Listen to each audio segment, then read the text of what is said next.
Thank God I'm a Country Boy is a John Denver record about a farm, and every summer the Baltimore Orioles play it in the seventh inning, and on summer nights in Baltimore, Maryland, a whole ballpark stands up and sings it.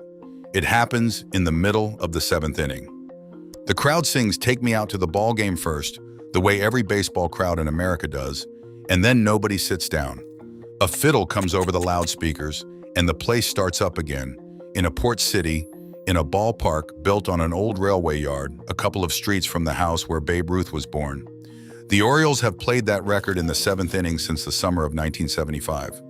4 separate times, the ball club tried to take it off the loudspeakers. Once it worked, the song went missing for 6 straight seasons, and the building it started in was pulled down while it was gone. What brought it back is the last thing in this film. Here is what the seventh inning in Baltimore is actually like. The groundskeepers come out with the drag mats. Everybody stands.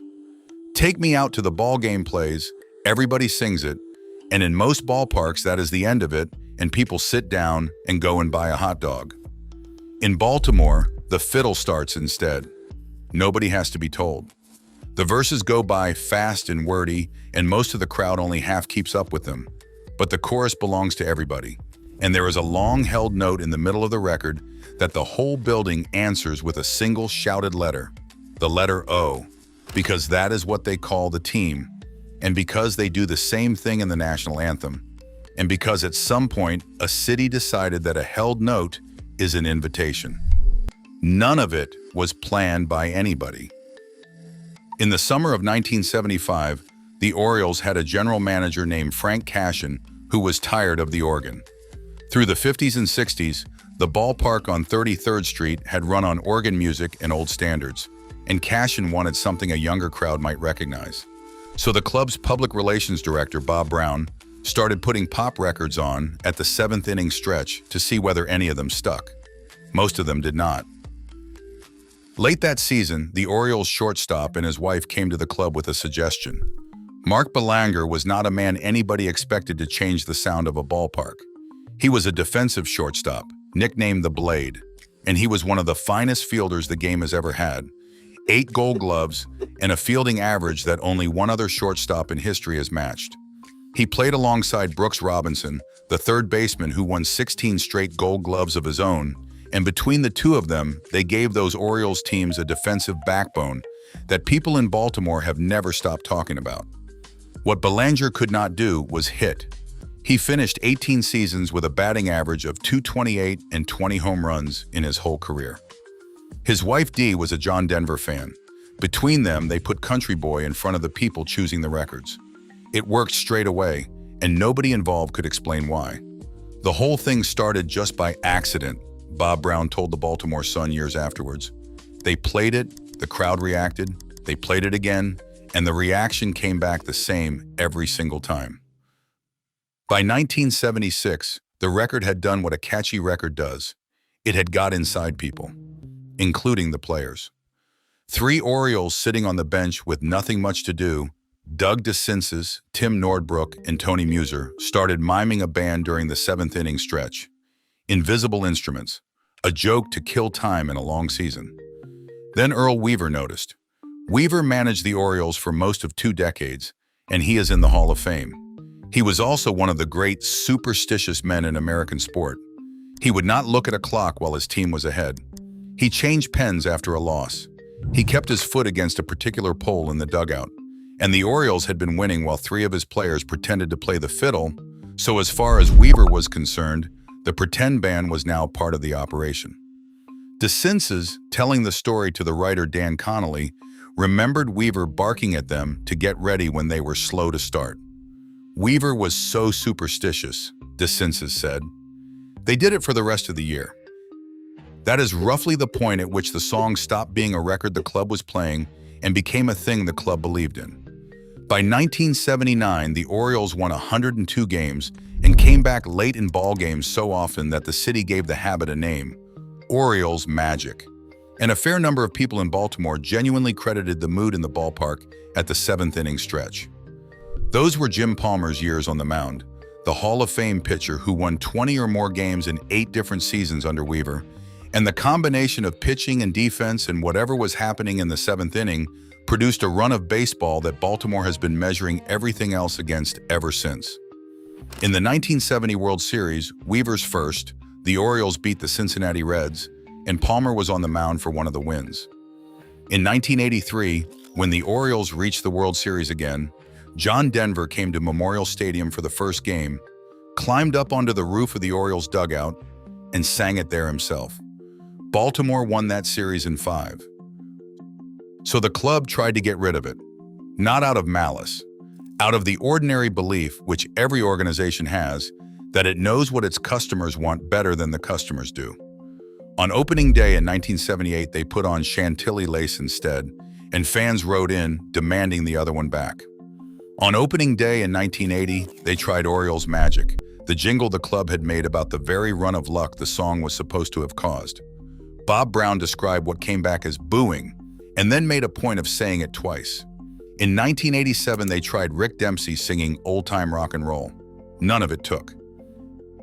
Then at the end of the 80s, a new owner arrived who simply stopped playing it.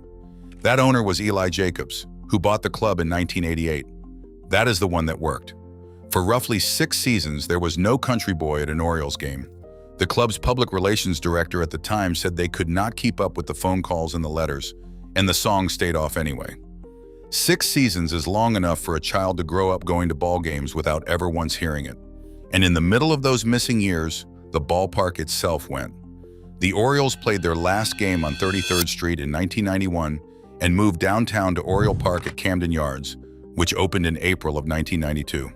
It was the ballpark that Cal Ripken Jr. called home for the rest of his career.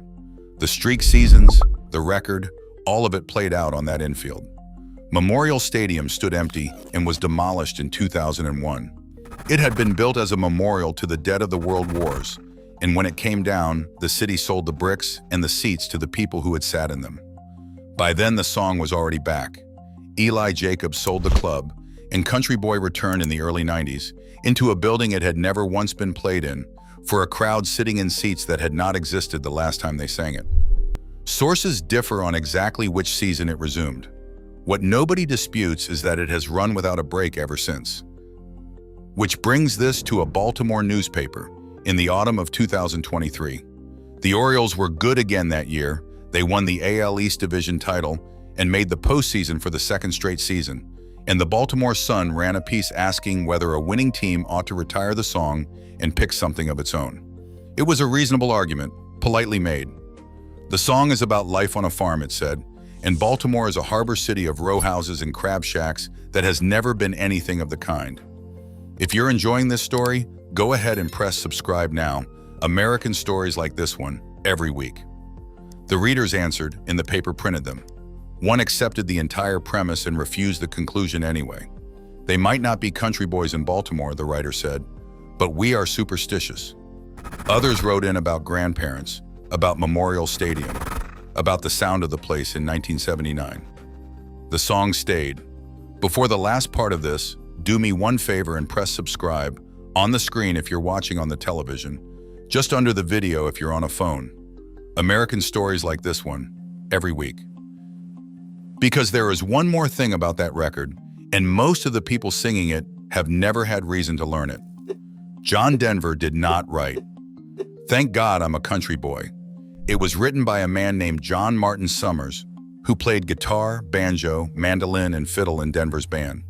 He wrote it on the 31st of December, 1973, driving alone from Aspen, Colorado down to Los Angeles. By his own account, he was simply in a good mood that day, peaceful and content with his life, and he scribbled the notes down as they came to him on the road. It was New Year's Eve. It also happened to be John Denver's 30th birthday, which nobody planned either. And the version that America knows is not the studio recording. The single that went to #1 on the country chart and then to #1 on the pop chart a week later in the spring of 1975, released on RCA Records, was a live take, cut in front of an audience in Los Angeles. The record that made it to Baltimore already had a crowd singing on it. The sheet of yellow legal paper Summers wrote it on, in pencil, in a car, is now in Baltimore too. It is kept in the archive of the Babe Ruth Birthplace and Museum on Emory Street, 2 or 3 streets from the ballpark, filed alongside Johnny Unitas's first contract and one of Babe Ruth's home run balls. A man in Colorado had a good afternoon on a drive and wrote it down. A shortstop who could not hit, and his wife liked the record. And 81 times a year, a city built on a harbor stands up in the 7th inning and sings a song about a farm at the top of its voice. And the piece of paper it started on is 2 streets away in a basement, in a file, in the dark.